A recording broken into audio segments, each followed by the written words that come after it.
உலகம்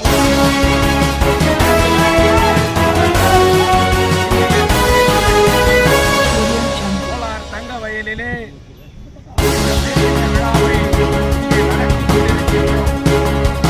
உலகத்திற்கே தங்கம் கொடுத்த தொழிலாளிகளுடைய வரலாறு இந்த கோலார் தங்க. ஆனால் எத்தனையோ வரலாற்று மிக்க இந்த தொழிலாளர் சிலைக்கு யாரும் இன்றைக்கு மாலை அணிவிக்காதது மிகப்பெரிய அவமானகரமான செயல். ஆனால் இந்திய கம்யூனிஸ்ட் கட்சி தொழிலாளர் சிலைக்கு இன்றைக்கு மாலை அணிவித்திருக்கின்றோம். இந்த மாலை அணிவிப்பதின் மூலமாக இந்திய கம்யூனிஸ்ட் கட்சி முக்கியமான கோரிக்கைகளை இன்றைக்கு வைத்திருக்கிறது. நாடு மிகப்பெரிய அபாயகரமான சூழ்நிலைக்கு போய் கொண்டிருக்கிறது. இந்த நாட்டை ஆண்டு கொண்டிருக்கிற நரேந்திர மோடி இந்த நாட்டினுடைய மக்களாட்சி இன்றைக்கு நடந்து கொண்டிருக்கிறது என்று சொன்னால் அது அரசியல் சாசன சட்டம். அந்த அரசியல் சாசன சட்டத்தையே இன்றைக்கு நீக்கிவிடுவோம் என்று இன்றைக்கு கொக்கரித்து கொண்டிருக்கிறார்கள். ஆனால் அவர்களுடைய எண்ணங்கள் ஈடேறாது. அதனால்தான் இந்திய கம்யூனிஸ்ட் கட்சி இந்தியா கூட்டணியோடு இந்த நாட்டிலே அரசியல் சாசன சட்டத்தை பாதுகாப்போம், தேசத்தை பாதுகாப்போம், மதவாத பிஜேபியை விரட்டி அடிப்போம் என்கின்ற கோஷத்தோடு இன்றைக்கு நாடு பூராவும் செயல்பட்டு கொண்டிருக்கிறது. இந்த மே தினத்திலே இங்கே தேர்தல் முடிந்திருக்கிறது. இன்னும் தீர்ப்பு தான் வரவில்லை. ஆனால் இந்திய கம்யூனிஸ்ட் கட்சி தொடர்ந்து வலியுறுத்தி வருகிறது.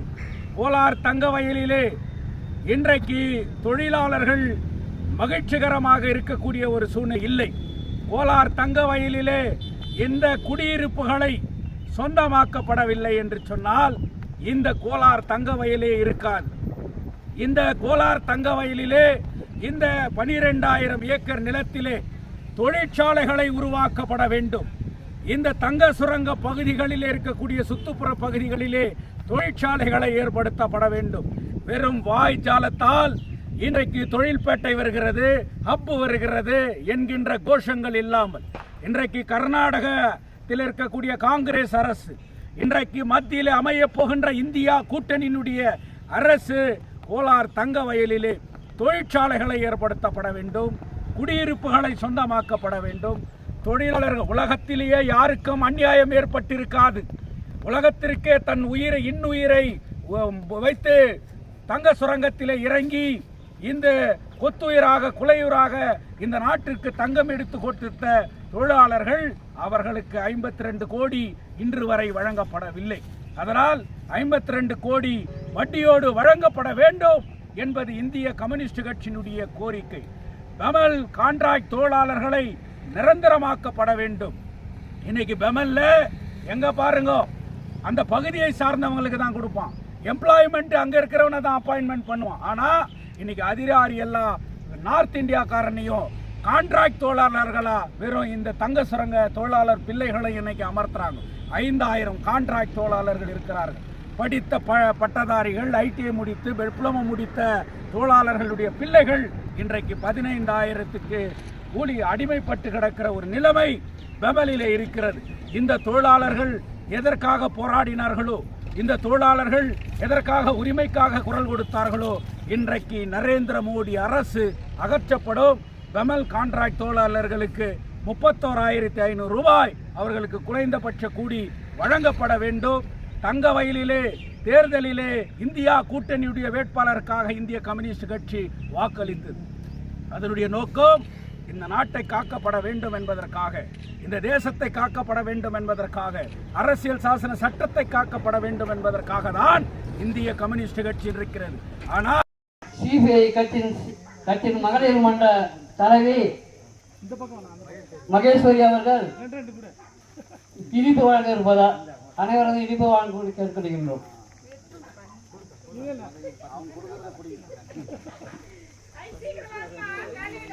நீ கொடுத்தல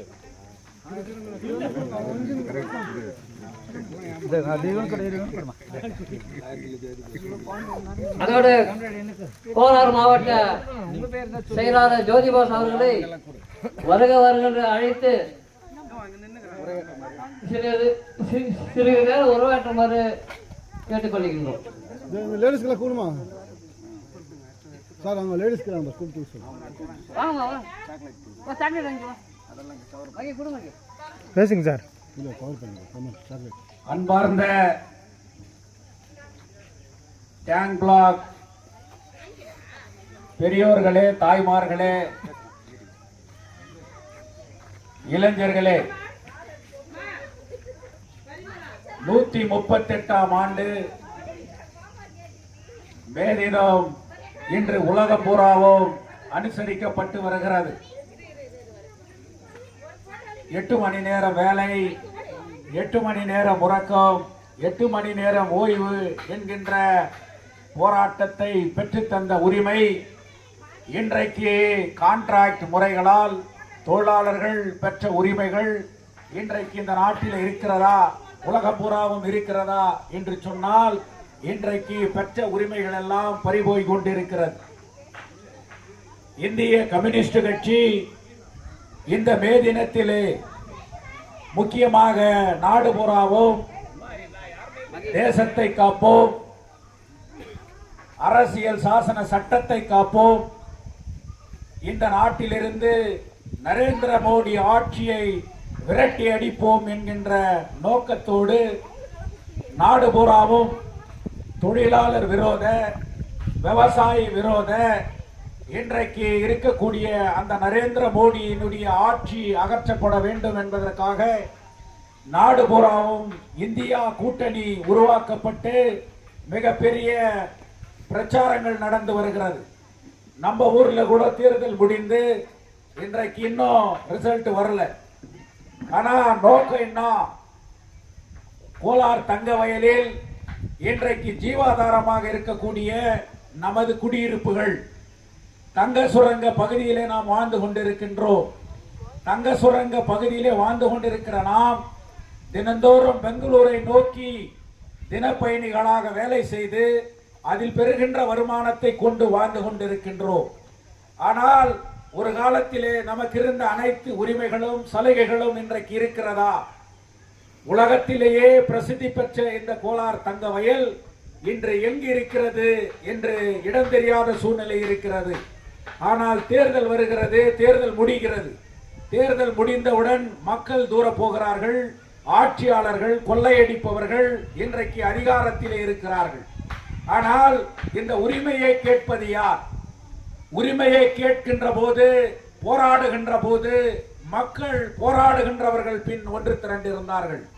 அப்படி ஒன்று திரண்டு இருந்ததினால்தான் தங்க வயலிலே கூட எல்லா உரிமைகளையும் நாம் இன்றைக்கு பெற்றோம்.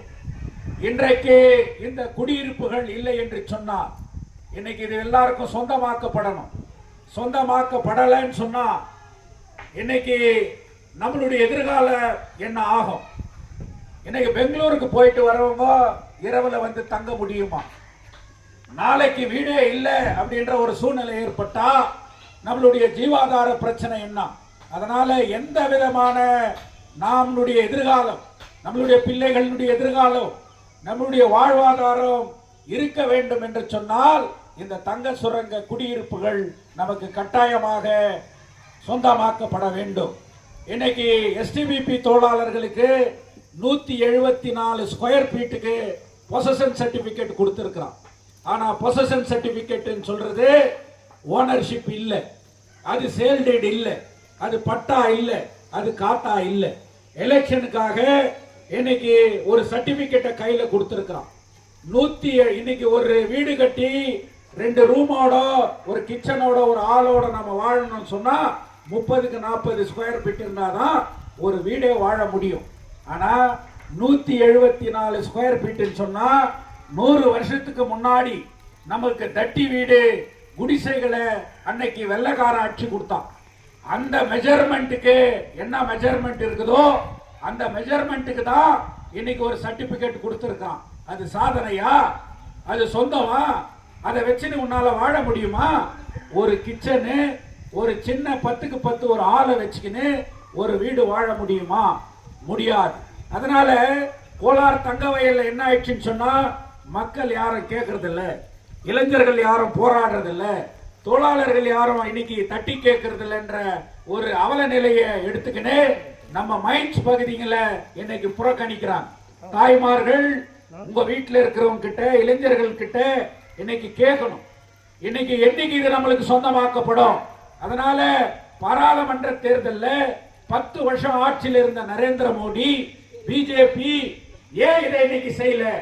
ஏன் இதை நான் மத்திய அரசு நரேந்திர மோடின்னு சொல்றேன்னு சொன்னா, நம்ம வீடு இருக்கிற பகுதிகளுக்கு ஆட்சியாளர் யாருன்னு சொன்னா சித்தராமையா இல்ல. கர்நாடக சீஃப் மினிஸ்டர் நம்மளுக்கு ஓனர்ஷிப் கொடுக்க முடியாது. இன்னைக்கு மத்தியில் இருக்கக்கூடிய பிரதமர் தான், இந்த ஊர்ல எலெக்ட் ஆகிற எம்பி தான் இந்த இடத்துல மத்திய அரசின் மூலியமாக நம்மளுக்கு இங்க சொந்தமாக்க முடியும். ஆனா 10 வருஷமா ஆட்சியில் இருக்கிற நரேந்திர மோடி இன்னைக்கு இந்தியாவில் ஒரே ஒருத்தர் கூட 2022 இந்த நாட்டில் இருக்கிற ஒவ்வொரு குடிமகன் கூட சொந்தமா வீடு இல்லாத யாரும் இருக்கக்கூடாது, அதனால நான் வீடு கட்டி கொடுக்குறேன் அப்படின்னு சொல்லிட்டு தான் அவர் 2019 ஆட்சிக்கு வந்தார். ஆனா இன்னைக்கு 2024 இருக்கிறோம். ஆனா எல்லாருக்கும் வீடு கட்டிச்சா? எல்லாருக்கும் மருத்துவ பாதுகாப்பு கட்டிச்சா? இன்னைக்கு எல்லாருக்கும் வேலை கட்டிச்சா? பச்சை இளைஞர் 2 கோடி பேருக்கு ஒரு வருஷத்துக்கு நான் வேலை கொடுக்குறேன்னு சொன்னார். ஆனா இன்னைக்கு எத்தனை கோடி பேருக்கு, எத்தனை லட்சம் பேருக்கு இன்னைக்கு அவர் வேலை கொடுத்திருக்கிறார். அப்போ மே தினத்தினுடைய நோக்கம் என்ன? ஏன் இன்னைக்கு மே தினத்தை சொல்றோம்? எத்தனையோ சாதாரண பண்டிகைகளுக்கெல்லாம் இன்னைக்கு அரசாங்கத்தினுடைய விடுமுறை கொடுக்குறான், லீவ் கொடுக்குறான். ஆனா இந்த உலகத்தையே தூக்கி உயர்த்தி கொண்டிருப்பவர்கள், இந்த உலகமே இருக்குன்னு சொன்னா, தொழிலாளர்கள் இல்லைன்னு சொன்னா இந்த உலகமே இயங்காது. அந்த தொழிலாளர்களுடைய உரிமையினால், அந்த தொழிலாளர்களுடைய போராட்ட நாளான மே தினத்துக்கு இன்னைக்கு அரசாங்கம் லீவு கொடுக்கல. இன்னைக்கு பெமல் ஃபேக்டரி நடத்துறான், போஸ்ட் ஆபீஸ் நடத்துறான், அரசாங்க அலுவலகத்தை நடத்துறான். அப்போ ஆட்சியாளர் என்ன நினைக்கிறான்? தொழிலாளரை துச்சமா நினைக்கிறான். அவன் பெற்ற உரிமைக்கு அவன் ஒரு நாள் சந்தோஷத்துக்கு கூட இன்னைக்கு லீவு கொடுக்க முடியாத ஒரு சூழ்நிலை இருக்குது. அதனாலதான் இந்திய கம்யூனிஸ்ட் கட்சி தொடர்ந்து கோலார் தங்க வயலிலே போராட்டங்களை நடத்தி வருகிறது. டெல்லி வரைக்கும் போய் இந்த தொழிலாளர்களுக்காக, இந்த குடியிருப்புகளை சொந்தமாக்கப்பட வேண்டும் என்பதற்காக போராட்டத்தை நடத்தியது இந்த சிபிஐ பார்ட்டி. அதே மாதிரி இந்த ஊர்ல பெமல்ல இன்னைக்கு வேலை செய்யறோம். நம்ம வீட்டுல நம்ம இளைஞர்கள் இன்னைக்கு டிப்ளமா படிச்சிருக்கிறான், இன்னைக்கு ஐடிஐ படிச்சிருக்கிறான், அப்பண்டிஸ் படிச்சிருக்கிறான். ஒரு நிரந்தர தொழிலாளி என்ன வேலை செய்யறாரோ அதே வேலையை தான் இன்னைக்கு கான்ட்ராக்ட் தொழிலாளர்களும் வேலை செய்யறாங்க. நிரந்தர தொழிலாளி 60,000 ரூபாய் சம்பளம் வாங்குறார். ஆனா அதே கான்ட்ராக்ட் தொழிலாளிக்கு அவருக்கு ஈக்குவலா வேலை செய்யறாங்க, அவங்களுக்கு 15,000 ரூபாய் கூட இன்னைக்கு இல்ல. 15 நாளைக்கு தான் வேலை, 20 நாளைக்கு தான் வேலை.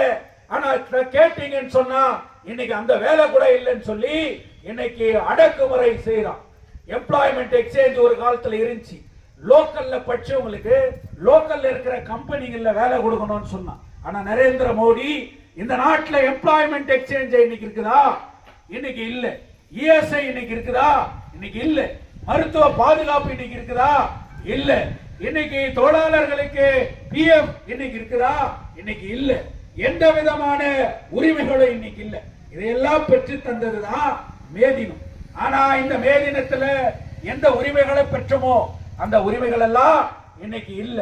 நம்மள 5,000 பேர் நம்ம லைன்ல இருக்கக்கூடிய நம்ம தொழிலாளர்கள் பிள்ளைகள் இன்னைக்கு கான்ட்ராக்ட் தொழிலாளர்களா இன்னைக்கு வேலை செய்யறான். என்னைக்கு அப்பாயின்மெண்ட் ஆகும், வேலை நிரந்தரமாகும் சொல்லி இன்னைக்கு கல்யாணம் ஆகி 2 புள்ளிங்க ஆகி இன்னைக்கு அவங்களுடைய எதிர்காலம் என்ன? அப்போ இந்த வெமல்ல நாளைக்கு அந்த தொழிலாளர்களை தூக்கி வெளியே போட மாட்டாங்கன்னு சொல்றேன். அதனால தான் சிபிஐ அவங்களுக்கு 31,500 ரூபாய் அவங்களுக்கு மினிமம் வேஜஸ் கொடுக்கணும்னு சொல்லிட்டு இன்னைக்கு போராடுறோம்.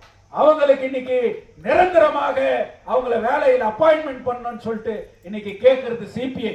இந்த வீடுகளை பத்தி சொன்னனே, இந்த வீடுகளை சொந்தமாக்கணும்னு சொல்லிட்டு தங்க வயல்ல எந்த அரசியல் கட்சியும், எந்த வெற்றி பெற்ற எம்எல்ஏவா இருக்கலாம், எம்பியா இருக்கலாம், யாரும் கூட அந்த போராட்டத்தை பண்ணல. ஆனா சிபிஐ அந்த போராட்டத்தை பண்ணி டெல்லி வரைக்கும் போய் இந்த தொழிலாளர்களுக்காக வீடுகளை சொந்தமாக்கப்பட வேண்டும் என்கின்ற போராட்டத்தை நடத்தியது இந்திய கம்யூனிஸ்ட் கட்சி. இன்னைக்கு இந்த ரயில் ரூட் பக்கத்துல இருக்குது. பங்கார்பேட்டில தான் எக்ஸ்பிரஸ் ரயில் போகுது.